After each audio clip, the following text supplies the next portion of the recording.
किताबी ओबदिया बाइबल की सबसे मुख्तसर नबूती किताब है, सिर्फ एक बाब पर मुश्तमिल। इसी एक बाब की मुख्तलिफ हस्सों में तकसीम और तफसील है। आइए उसे मरहलावार देखते हैं। किताबी ओबदिया तफसीली बाब बेहबाब मुताला। तारफ नाम का मतलब, ओबदिया खुदा का बंदा या खुदा की इबादत करने वाला।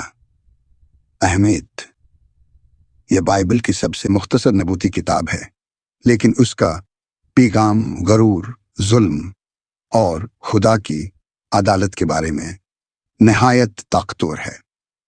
पस मंजर, अदूम यसू की नस्ल और इसराइल याकूब की नस्ल के दरमियान पुरानी दुश्मनी इस किताब का मरकजी पस मंजर है।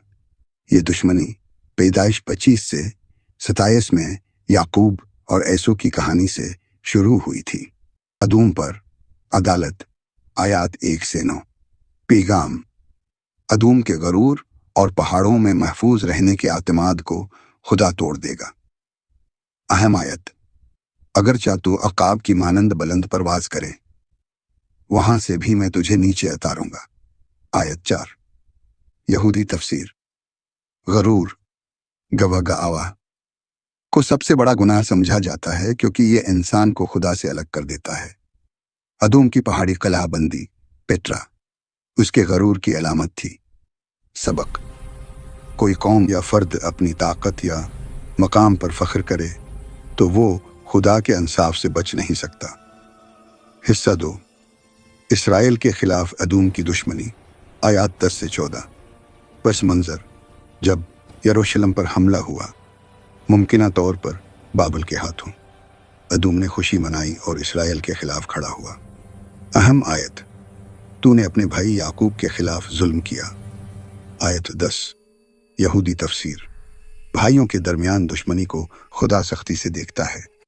यसू और याकूब की पुरानी कशमकश यहाँ दोबारा जाहिर होती है। सबक, जुल्म और खयानत खुदा के नज़दीक नाकाबिल माफ़ी हैं, ख़ास तौर पर जब ये भाइयों या करीबी रिश्तेदारों के दरमियान हो।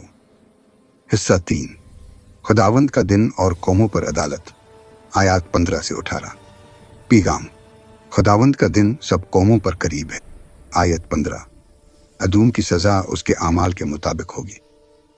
इसराइल को ताकत मिलेगी और वो अदूम पर गालिब आएगा। यहूदी तनाज़र, खुदावंद का दिन यौम यहोवा यौम अदोनाई सिर्फ अदूम के लिए नहीं बल्कि तमाम कौमों के लिए है। ये तस्वुर बाद में यशाया, यवाइल और ज़करिया में भी मिलता है।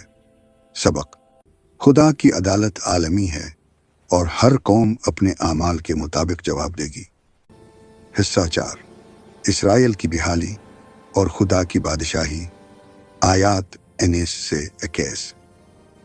पैगाम, इसराइल अपनी ज़मीन पर दोबारा कब्ज़ा करेगा।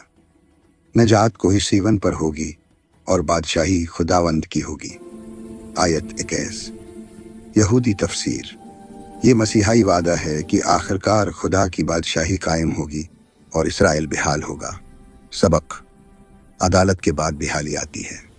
खुदा की बादशाही जुल्म और गुरूर को ख़त्म करके इंसाफ और सलामती कायम करेगी।